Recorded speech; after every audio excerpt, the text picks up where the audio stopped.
Peoples party کی demand تھی کہ صدر پاکستان آصف علی زرداری ہوں، اور جیسے سپیکر ان کے بن گئے راجہ پرویز اشرف صاحب، اسی طرح وہ چاہتے تھے کہ سینٹ کا چیئرمین بھی انہی کی طرف سے ہو، اور وہ وزارتیں نہیں لینا چاہتے تھے۔ باقی سارے اتحادی اور مسلم لیگ نون چاہتی تھی کہ وزارتوں میں بھی پیپلز پارٹی ہے، لیکن پیپلز پارٹی چاہتی تھی ایک تو مسلم لیگ نون 20 نشستیں جو ہیں وہ پنجاب میں انہیں دیں، مطلب پیپلز پارٹی کے کینڈیڈیٹ ہو، اور ان کے مقابلے میں مسلم لیگ نون اور ان کے اتحادی جو ہیں وہ اپنے ممبرز نہ دیں، وہاں پر مسلم لیگ نون سپورٹ کرے۔ خیر یہ تو باتیں ان کے درمیان چل رہی تھیں، اور جب یہ سارا کھیل چل رہا تھا تو اس درمیان کسی نے، یا فضل الرحمان صاحب نے خود کو صدارتی امیدوار کے طور پر پیش کیا تھا، اور اس وقت کہا جاتا ہے کہ مسلم لیگ نون نے اس پہ اتفاق کر لیا تھا، اور میاں شہباز شریف صاحب نے شاید میاں نواز شریف صاحب کی رضامندی سے یہ حامی بھر لی تھی کہ اگر ایسا ہو جاتا ہے تو آپ ہی صدر پاکستان ہوں گے۔ لیکن جب پیپلز پارٹی میدان میں آئی تو پیپلز پارٹی نے پھر پاکستان کا سب سے اعلیٰ جو منصب ہے صدارت کا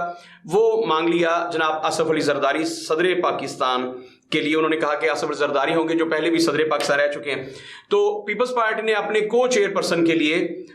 منصب صدارت مانگ لیا۔ اس کے بعد مولانا فضل الرحمان بالکل خاموش ہو گئے تھے، ایک سائڈ بھی ہو گئے تھے، اور لگ رہا تھا کہ یہ خاموشی ہے جو کسی بڑے طوفان کا پیش خیم ہے۔ اور میں نے اپنے پروگرام میں یہ عرض بھی کیا تھا کہ مجھے لگتا ہے کہ مولانا فضل الرحمان عید کے بعد ایکٹیو ہوں گے، اور اس دفعہ ان کا متحرک ہونا پی ٹی آئی کے لیے اور ان کے اتحادیوں کے لیے خطرناک نہیں ہوگا، یہ ان کی اپنی حکومت کے لیے یعنی کہ مسلم لیگ نون، پیپلز پارٹی اور باقی اتحادیوں کے لیے خطرے کی علامت ہوگا۔ لیکن اب حیران کن بات جب یہ ساری صورتحال چل رہی ہے کہ عمران خان صاحب نے ایک بہت بڑا فیصلہ لے لیا ہے، انہوں نے کہا ہے ڈو اور ڈائی کہ مار دو یا مر جاؤ۔ تو جب وہ اس سطح پہ پہنچ گئے ہیں کہ انہوں نے پاکستان کے آئین کو بھی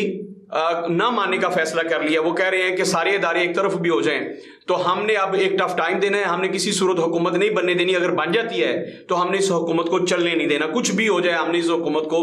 چلنے نہیں دینا۔ تو ایسی صورتحال میں اپوزیشن نے سر جوڑ لی ہیں، اور انہوں نے یہ فیصلہ کیا ہے کہ عارف علوی صاحب کو منصب صدارت سے ہٹا کر مولانا فضل الرحمان صاحب کو مشترکہ امیدوار کے طور پر،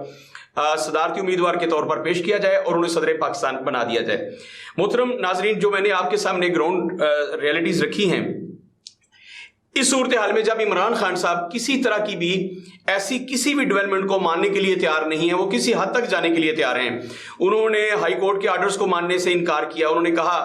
ان کی پارٹی آج تک اور گورنر صاحب اس بات پہ ڈٹے ہوئے ہیں کہ ہم پنجاب کے ہونے والے انتخابات کو نہیں مانتے، ہم نہیں سمجھتے کہ عثمان بزدار صاحب کا جو استعفیٰ تھا وہ ہو گیا ہے، اور جب ان کا استعفیٰ ہی نہیں ہوا تو حمزہ شہباز شریف وزیر اعلیٰ پنجاب کیسے منتخب ہو گئے؟ اگر منتخب ہو گئے ہیں تو یہ قطعی غیر آئینی ہے، اور ہم ایک غیر آئینی وزیر اعلیٰ سے کسی صورت بھی حلف نہیں لیں گے۔ اب آنے والے دنوں میں ہم دیکھیں گے کہ ایک عجیب قسم کی محاذرائی ہوگی، ایک طرف قانون بنانے والے ادارے کھڑے ہوں گے اور ایک طرف پاکستان کی سب سے پاپولر پارٹی اس وقت جو ہے عمران خان صاحب، وہ اور ان کے اتحادی کھڑے ہوں گے جو کسی صورت بھی نہ یہ حکومت بننے دینے جا رہے ہیں، اور اگر بن جاتی ہے کسی طرح سے بھی تو اسے چلنے نہیں دیں گے۔ تو میں دیکھ رہا ہوں کہ آنے والے دنوں میں ایک عجیب طرح کا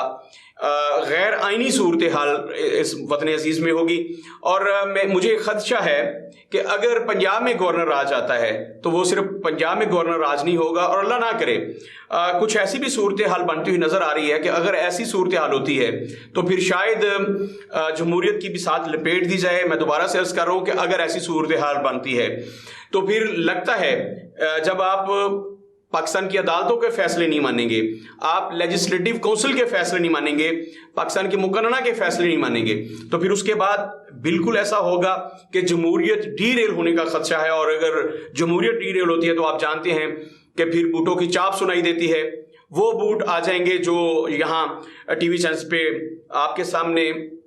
ٹیبلز پہ رکھے گئے۔ اگر ایسا ہوتا ہے تو پھر اس کا ذمہ دار کون ہوگا؟ یاد رکھیے اس دفعہ اس کے ذمہ دار ڈکٹیٹرز نہیں ہوں گے، اس کی ذمہ دار فوج نہیں ہوگی، اس کے ذمہ دار ہماری سیاسی قیادت ہوگی